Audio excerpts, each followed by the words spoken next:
Hi friends, ഇത് ചോറ്റാനിക്കര അമ്പലമാണ് കേട്ടോ. എല്ലാവർക്കും അറിയാം, അറിയാത്തവർക്ക് ഇതുവരെ പോയിട്ടില്ലാത്തവർക്കും വേണ്ടിയിട്ടാണ് പറയുന്നത്. അപ്പോൾ ഈ സന്ധ്യ സമയത്താണ് ഞങ്ങൾ അമ്പലത്തിൽ ചെന്നത്. അത് നല്ല തിരക്കായിരുന്നു, അയ്യപ്പന്മാരുടെയൊക്കെ നല്ല തിരക്കുണ്ടായിരുന്നു. മകരവിളക്ക് കഴിഞ്ഞെങ്കിലും തിരുവാഭരണം ചാർത്തി 10-20 ദിവസം നമുക്ക് തൊഴാമെന്ന് ഞാൻ കേട്ടിട്ടുണ്ട്. അപ്പോൾ അതിൻ്റെ ആയിരിക്കും നല്ല തിരക്കുണ്ടായിരുന്നു.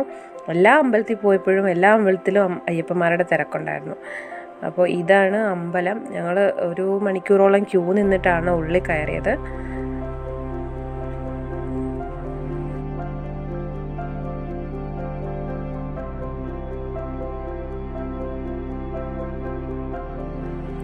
ഏത് അമ്പലത്തിൽ ചെന്നാലും കറക്റ്റ് നട അടയ്ക്കുന്ന ടൈമിലാണ് ഞങ്ങൾ ചെല്ലുന്നത്. അതുകൊണ്ട് തന്നെ എന്നും നിൽക്കുന്നതിനേക്കാൾ കൂടുതൽ ക്യൂ നിൽക്കേണ്ടി വരും.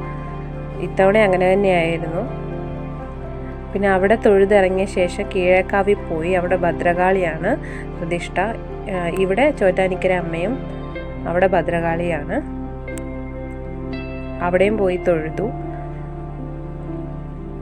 പിന്നെ ഇവിടെ പ്രസിദ്ധമായിട്ട് വെടിവഴിപാടൊക്കെ ഉണ്ട്. താഴെയാണെങ്കിൽ കുരുതി അതൊക്കെ നടക്കുന്ന സ്ഥലമാണ്.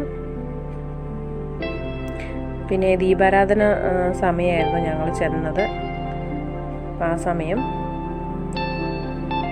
വാദ്യങ്ങളൊക്കെ കൊട്ടി നല്ലൊരു അറ്റ്മോസ്ഫിയർ ആയിരുന്നു. പൊതുവെ വെള്ളിയാഴ്ച നല്ല തിരക്കായിരിക്കും. ഞങ്ങൾ അതേ ദിവസം തന്നെയാണ് പോയത്. അപ്പോൾ ഇതാണ് ഞങ്ങളുടെ ടീം. 10-18 പേരുണ്ടായിരുന്നു ഞങ്ങൾ. എല്ലാവരും നല്ല ജോളി ടൈപ്പായിരുന്നു. അതുകൊണ്ട് തന്നെ യാത്ര നല്ല രസമായിരുന്നു.